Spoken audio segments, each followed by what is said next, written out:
মানুহখিনি মনত পেলাই যিকোনো ৰাজনীতিক দল মই আজি বিজেপি চৰকাৰ ক'ব বিচৰা নাই আপোনালোকে জানে 2020 চনত আৰু 2021 চনত জন ধন যোজনা বুলি পেলাই এটা যোজনা তেওঁলোকে চলাইছিলে আৰু 2 চনত 20 আৰু 21 মিলাই পেলাই কিজানি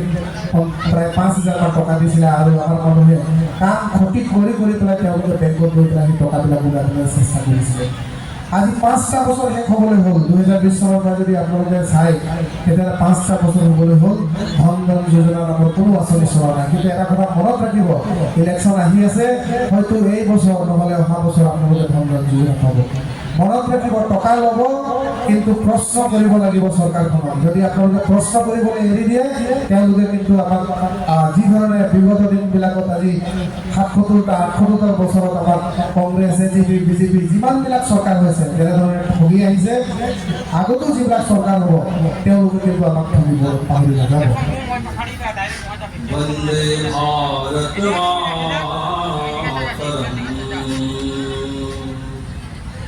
वंदे भारत मातरम হয়তো 1998 চনত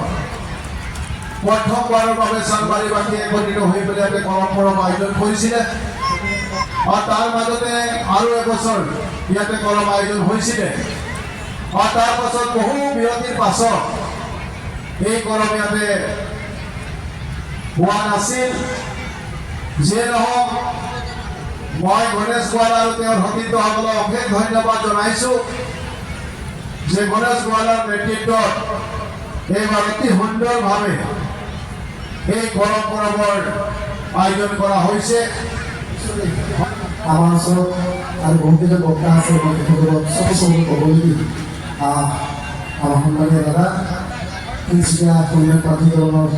অধ্যক্ষ তাজুল গোহাঁই ভাগৱতে বক্তব্য লাগি সামনে বাকী ৰাইজক মই ধন্যবাদ জনাইছোঁ এইকাৰণে আমি একতাৰে অনেককৈ এনেকুৱা এখন সন্মিলন অনুষ্ঠিত কৰিছোঁ সেইখন সন্মিলন এখন মহান সন্মিলন আজি অৰণ পূজা বিশেষত্ব আমাৰ ৰাজেশ শাসনে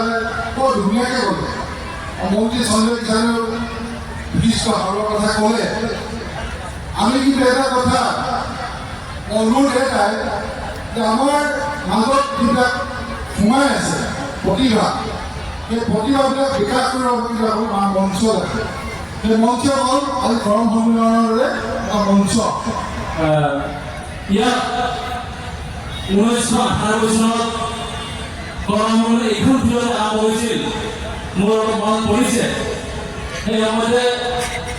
আঠটা তিনিচুকীয়া আঠা আৰু চানমাৰী চাহ বাগিচা ৰাইজৰ উদ্যোগত প্ৰথমবাৰৰ বাবে এক কৰম অনুষ্ঠিত হৈছিল কৰম সন্মিলন আৰু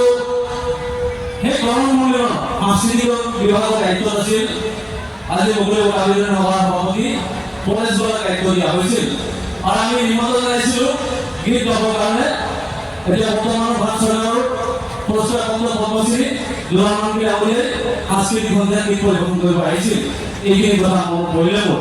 আমি আশা করি সকলকে আশীর্বাদ মানি আমার যখন দাদা অনুষ্ঠান সকলকে শুভেচ্ছা জানাই করম রাজাকে আশীর্বাদ করি যে করম রাজাকে আশীর্বাদ করি জানলে এই জায়গা ঘোরা পরিবার আমি সমাজ হয় এই সমাজটা আগে বাড়ো সবাই ভালো করে দিন বিতাও বছরটা খুব ভালো মতন যাও আগে পূজা भी आओ सारे दुर्गा पूजा भी आओ दुर्गा माई भी तो आओ सारा उत्सव मिला के मुहावरा हो गए दुर्गा पूजा शुरू हो जाए दुर्गा माई से हमें आशीर्वाद मांगी समाज के भालो करो आगे बढ़ो सब दर्शक भालो शिक्षा हो ऐसे भालो नागरिक हो समाज के उन्नति हो এই দুর্গা মাকে আশীর্বাদ করি দুর্গু সত্যি মাতা শুভেচ্ছা জানাই সত্যকে এখানে আমাকে আমার সত্যকে বিদায় খুঁজে রাসন রাজা প্রদান করি নমস্কার জয় মন্দির নমস্কার এটা সুন্দৰ পৰিৱেশ এটা সুন্দৰ অনুষ্ঠান আমাৰ এইটো কৰম পূজাটো লাহে লাহে আমাৰ পদূলিৰ পৰা আহি এতিয়া মঞ্চত আহিছে খালি এটাই বস্তু হ'ব লাগে যাতে পৰম্পৰাটো যাতে একেধৰণে থাকে পৰম্পৰা যাতে কম্প্ৰমাইজ কৰি আমি আগবাঢ়ি নাযাওঁ গতিকে এখাতে ভাষণ বাগিটা খতম হৈ আৰু এখাতে আমি বহুত সময়তে অপেক্ষা কৰি আমি অতুল লাগাকে এখাতে নিয়া অভিৱৰ্তন হয় নাই बोलो मैं एक बार जोर से ताली बजा दो। सबसे पहले এই করম উৎসবটা আমাদের পৃথিবীভিত্তিক উৎসব ইতিমধ্যে আমাদের উপরোক্ত নির্দিষ্ট বক্তা মানে আমাদের সুন্দর रूप से बताया कौन गए और ये करम उत्सवটা হলে আমাদের एक दूसरे से प्यार बांटे হয় কি নাই प्यार बांटे बोले আমাদের छोकरा छोकरी खूब फुर्ती होते হয় না देखवा कहां कहां के कोना में जाए कोनो के हिसाब ना के হয় না কিন্তু জীবনৰ আচলতে কৰম সন্মিলন বুলি ক'লে মোৰ জীৱনৰ প্ৰথম কৰম সন্মিলন মই কিন্তু চানমাৰী চাহ বাগিচাত উপভোগ কৰিছোঁ চনটো হয়তো মোৰ মনত নাই সেই সময়ত মই ক্লাছ ৮ম শ্ৰেণীৰ ছাত্ৰ আছিলোঁ আৰু আমাৰ গাঁৱৰ কেইজনমানৰ লগত মই ইয়াত কৰম উপভোগ কৰিব আহিছিলোঁ গতিকে মোৰ এই চানমাৰীৰ কৰম সন্মিলনখনে মোৰ কাৰণে এটা ঐতিহাসিক সন্মিলন ভাল লাগে যেতিয়া আমাৰ বাগিচা অঞ্চলত হাইস্কুল হয় ভাল লাগে যেতিয়া আমাৰ বাগিচাৰ লাইনবিলাকৰ ৰাস্তাবিলাক পকীকৰণ হয় ভাল লাগে যেতিয়া আমি বাগিচাৰ লাইনবিলাকত ইলেক্ট্ৰিক পাওঁ সকলোবিলাকে ভাল লাগে কিন্তু চৰকাৰখনক আৰু কিছুমান কাম কৰিবৰ কাৰণে আমি ভোট দি পেলাই জিকাইছিলোঁ সেইটো হ'ল জনজাতিকৰণ চাহ জনগোষ্ঠী আদিবাসী মানুহক ভূমি পট্টা বিশেষভাৱে এই দুটা যি কথা এই দুটা কথাৰ কাৰণে আমি তেখেতলোকক ভোট দিছিলোঁ আৰু সদায় মনত ৰাখিব যে ভোট দান যিটো সেইটো এদিনীয়া উৎসৱ নহয় 5 বছৰ পালন কৰা উৎসৱ আৰু আমি যিসকল প্ৰতিনিধিক ভোট দি পেলাই আমাৰ বিধানসভাতে হওক বা লোকসভাত পঠিয়াইছোঁ তেওঁলোকৰ পৰা প্ৰশ্ন কৰাৰ আমাৰ যিটো অধিকাৰ সেইটো সদায় আমি মনত ৰাখিব লাগিব আমি জানো যে বিহুৰ পিছত ঝুমুৰ নৃত্যক বিশ্ব দৰবাৰত প্ৰতিষ্ঠা কৰিবৰ কাৰণে তেওঁলোকে যি পদক্ষেপ গ্ৰহণ কৰিছে নিশ্চয় সেইটো আদৰণীয় পদক্ষেপ কিন্তু এটা কথা মনত ৰাখিব লাগিব যে অকল ঝুমুৰ নৃত্য কিয় আলিয়ালি গান কিয় নহয় মৰাণসকলৰ মৰাণ বিহু কিয় নহয় ভটকসকলৰ বিহু কিয় নহয় এই কথাখিনি আপোনালোকে কিন্তু বিবেচনা কৰিব লাগিব এটা কথা মনত ৰাখিব বৰ্তমান সময়ত যিটো বিজেপি চৰকাৰ অসমত চলি আছে এই বিজেপি চৰকাৰখনক চৰকাৰ গঠন কৰাত যিটো সহযোগিতা চাহ জনগোষ্ঠীৰ সমাজে দিছে তাৰ কাৰণে তেওঁলোকে আজি গাড়ীত বহি পেলাই আছে গতিকে আমাৰ কাৰণে বহুত কাম কৰিবলগীয়া আছে অকল ঝুমৰটোক বিশ্ব দৰবাৰত প্ৰতিষ্ঠা কৰি দিলেই নহ'ব আমাৰ যিবিলাক স্কুল দিলে তাত আমাক পৰ্যাপ্ত পৰিমাণৰ শিক্ষক দিব লাগিব আমি জানো আমাৰ ওচৰতে চানমাৰী মডেল স্কুল আছে তাত যিসকলে যায় গম পাব তাত শিক্ষকেই নাই আমাৰ তিৰুচনত তামুলী ডাঙৰীয়া তেখেতে যায় আমি বহুত কষ্টৰে সেই স্কুলখন চলাই আছোঁ মই মেনেজমেণ্ট কমিটিত আছোঁ আমাৰ এচিএমএছৰ বিষয়াসকল আছে আমাৰ মেনেজাৰ ছাৰ আছে তেওঁলোকে জানে আমি এজন আউটচৰ্চ কৰিছোঁ আমাৰ এজন চাহ জনগোষ্ঠীৰ যুৱকক আমি বাহিৰৰ পৰা আনি পেলাই তেওঁক আমি পকেটৰ পৰা ধন দি পেলাই তেওঁক পঢ়াবৰ কাৰণে কোৱা হৈছে চাহ বাগিচাৰ যিটো প্ৰাইমেৰী স্কুল আছে তাত এজনকৈ শিক্ষক দিছে বাকীখিনি শিক্ষক আমি বাগানৰ পৰা পাওঁ কিন্তু শিক্ষাৰ যিটো স্তৰ একেবাৰে বেয়া গতিকে সেই স্কুলৰ পৰা পঢ়ি পাছ হোৱা ছাত্ৰ ছাত্ৰীয়ে গৈ পেলাই অন্য স্কুলবিলাকত কম্পিটিটিভ যিবিলাক মানে কম্পিটিশ্যন কৰিব লাগে তেওঁলোকে কৰিব নোৱাৰে গতিকে এনেধৰণৰ কথাবিলাক আছে এইবিলাক প্ৰশ্ন আমি তেওঁলোকক কৰিব লাগিব গতিকে মই আপোনালোকক আহ্বান জনাম যিয়ে দল হওক যিয়ে ৰাজনৈতিক দল হওক যোনে আহিব আমাৰ যিটো মূল যিটো সমস্যা আমাৰ মূল সমস্যা হৈ গ'ল চানমাৰী চাহ বাগিচাৰ যদি মই কওঁ তেতিয়াহ'লে আমাৰ ইয়াত বসবাস কৰা এজনো মানুহৰ ভূমিৰ পট্টা নাই এজনো মানুহ গতিকে আমাক ভূমিৰ পট্টা লাগিব দুটা বসুন্ধৰা 1 and 2 পাৰ হৈ গ'ল কিন্তু আমাক ভূমিৰ পট্টা দিয়া নহ'ল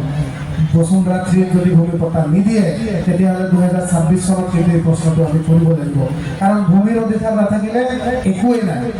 জনজাতিকৰণ এই জনজাতিকৰণৰ যিটো প্ৰক্ৰিয়া কংগ্ৰেছ চৰকাৰৰ দিনতে আৰম্ভ হৈছিল বিজেপিয়ে জনজাতি দিন বুলি পেলাই 6 জনগোষ্ঠীক জনজাতি দিন বুলি পেলাই গাদীত বহিলে কিন্তু দুটা কাৰ্যকাল শেষ হ'বলৈ গ'ল তেওঁলোকে কিন্তু জনজাতিকৰণ দিয়া নাই এইবিলাক প্ৰশ্ন আমি কিন্তু আমাৰ জনপ্ৰতিনিধিসকলক কৰিব লাগিব যিখিনি ভাল কাম কৰিছে সেইখিনি আমি আদৰণি জনাম কিন্তু যিখিনি কাম কৰা নাই তাৰ কাৰণে আমি চৰকাৰখনক সমালোচনা কৰাৰ পৰা কেতিয়াও আমি পিছ হৈ নাযাওঁ এই কথাখিনি আপোনালোকক ক'লোঁ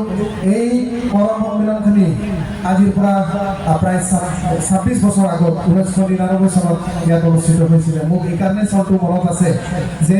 1999 চনত মই মেট্ৰিকৰ যিটো টেষ্ট পৰীক্ষা হয় ঠিক এই কৰম সন্মিলনৰ পিছতে মই দিছিলোঁ আৰু সেই কৰম সন্মিলনখনত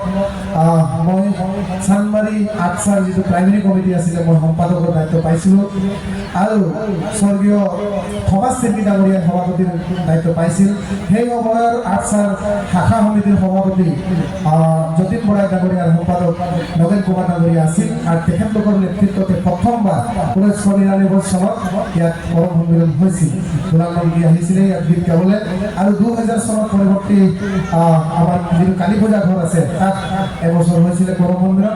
আৰু তাৰপিছত সুদীৰ্ঘ 13 বছৰ পিছত আমি 2013 চনত আমি আৰু এবাৰ এই কৰম সন্মিলনখিনি অনুষ্ঠিত কৰিছিলোঁ আৰু আজি 12 বছৰৰ পিছত আমি এই কৰম সন্মিলনখিনি ইয়াত অনুষ্ঠিত কৰিছোঁ। এটা কথা ক'ব লাগিব, মই এইখন মঞ্চৰ পৰা যে প্ৰায় 12-13টা দিনৰ ভিতৰত এই কৰমখিনি অনুষ্ঠিত কৰা হৈছে। আমাৰ যুৱক যুৱতীসকলে, আমাৰ মহিলাসকলে, আমাৰ ইয়াত যিখিনি ৰাইজ আছে তেওঁলোকে যি ধৰণে আমাক সহযোগিতা আগবঢ়াইছে, মই কৃতজ্ঞতা আৰু ধন্যবাদ দি পেলাই মই শেষ কৰিব নোৱাৰিম। আপোনালোকৰ সহযোগিতাৰ কাৰণে আজি এই কৰম সন্মিলনখন ইয়াত এনেধৰণে আমি অনুষ্ঠিত কৰিব পাৰিছোঁ। যোৱাকালি যি আখৰাৰ অনুষ্ঠান হৈ গ'ল, সেই আখৰাৰ অনুষ্ঠানত কোনো ধৰণৰ বিশৃংখলতা হোৱা নাই, বহুত ধুনীয়াকৈ পাৰ হৈ গ'ল। এতিয়ালৈকে যিটো কাৰ্যসূচী আমি দেখিছোঁ 12টা বাজি পাৰ হ'ল, তথাপি আপোনালোকে শান্তি শৃংখলা বজাই ৰাখি পেলাই আমাক সহযোগিতা কৰি আছে। আৰু মই আশাবাদী যে আৰু যি শেষ নিশাৰ যি কাৰ্যসূচী আছে এই কাৰ্যসূচীটো আপোনালোকে এনেধৰণে আমাক সহযোগিতা কৰিব। গোটেই নিশা আমি চবেই নাছিল, কালি গোটেই নিশা নাছিলোঁ। আজি ৰাতিপুৱা 7টা বজাত আমি কৰম তাল বিসৰ্জন কৰি পেলাই ঘৰ গৈছিলোঁ, প্ৰায় 2 ঘণ্টামান হৈছোঁ আৰু তাৰপিছত আহি পেলাই আজিও গোটেই নিশা আমি নাছিল, সকলোৱে একেলগত নাছিল, ফূৰ্তি কৰি যাতে কোনো বেমেজালি সৃষ্টি নহয়, সকলোৱে যাতে তাৰ প্ৰতি দৃষ্টি ৰাখে তাকে মই অনুৰোধ জনাইছোঁ। কেইজনমান ব্যক্তিৰ আমি হয়তো নাম গাবলৈ থাকি গৈছে, আমি তেখেতলোকক সম্বৰ্ধনা জনাব লাগিছিল। যিহেতু বহুত খৰতকীয়াকৈ কৰিছোঁ, আমি গণেশ বৰা ডাঙৰীয়াও খৰতকীয়াকৈ কৰিবৰ কাৰণে চেষ্টা কৰিছে, কাৰণ অৰ্জুন লাংগা ডাঙৰীয়া আহি গৈছে, 2জন শিল্পী আছে। গতিকে কিছুমান ব্যক্তিৰ নাম হয়তো অজানিতে থাকি গৈছে। যিসকল ব্যক্তিৰ নাম থাকি গৈছে তেখেতলোকক আমি চিনাকি কৰাই দিয়া নাই। মই অন্তৰৰ সৈতে তেখেতলোকক মই ক্ষমা বিচাৰিছোঁ। আমি পিছৰ পৰ্যায়ত যদি তেওঁলোক আহে নিশ্চিতভাৱে তেওঁলোকক আমি চিনাকি পৰিচয় কৰাই দিম। আমাক আজি 2 দিনৰ কাৰ্যসূচীতে আমাৰ যি অনুষ্ঠান আছে এই অনুষ্ঠানসমূহ প্ৰচাৰ কৰাত আমাক যিখিনি সাংবাদিকসকল আছে তেওঁলোকে যথেষ্ট সহায় কৰিছে। গতিকে মই ভাইটি সঞ্জীৱক ধন্যবাদ জ্ঞাপন কৰিছোঁ, শেখৰ নাৰায়ণ ডাঙৰীয়াক ধন্যবাদ জ্ঞাপন কৰিছোঁ আৰু যিমানবিলাক আমাৰ সাংবাদিক আহিছিল যোৱাকালিৰ কাৰ্যসূচীত তেখেতলোককো ধন্যবাদ আৰু কৃতজ্ঞতা জ্ঞাপন কৰিছোঁ। বৰ বিশেষ দীঘলীয়া কৰিব বিচৰা নাই। आरो मात्र थोड़ा देर के पीछे हमने के सामने अर्जुन लग रहा है तो मैं उद्योगता मंत्री के विक्रम विभाग लगे अर्जुन दाकर गाड़ी आई गए महेश के वस्तु गिराने का मैं अनुरोध जनाते हमारा बेसी समय नहीं लिबो खूब कम समय के भीतर में हमारे यहाँ मंच में उठे आने के लिए चेष्टा करबो तो मैं सभापति मंत्री पुनर्बार यहाँ उपस्थित থাকল जितना भी राय जाए चांबारी नदी राय जाए सीएमएस आए हमने के मैनेजमेंट आए मैनेजर आए मालिक आए हमने के जितना भी विक्रम विभाग है उद्यापन समिति के सब करके धन्यवाद और कृतज्ञता ज्ञापन करके हमने के अतिथि के लगे हमने कृतज्ञता देती क्योंकि बहुत समय से बठिका है 12 बजे गए तब भी के उठी के नहीं जाए मैं सब को धन्यवाद और कृतज्ञता दे के हमने के कर्मचारी भूमि लगे कृतज्ञता दे के धन्यवाद दे के कर्मचारी के मां बाप सबको धन्यवाद देती भूलिया के धन्यवाद देती जितना के आदमी भी खाले सब को धन्यवाद और कृतज्ञता दे के और आज के এই মুকলি সভাৰ জনতা মোৰ মন্তব্য সভাপতি মন্তব্য মই ন্যায় নমনি মাৰুতি আর আজকে এই সভাটা ন্যায় ভঙ্গ হলে বলতে মই ঘোষণা করি सबको एक बार हाथ ताली बजा के कमेटी कर गाने बहुत बहुत धन्यवाद।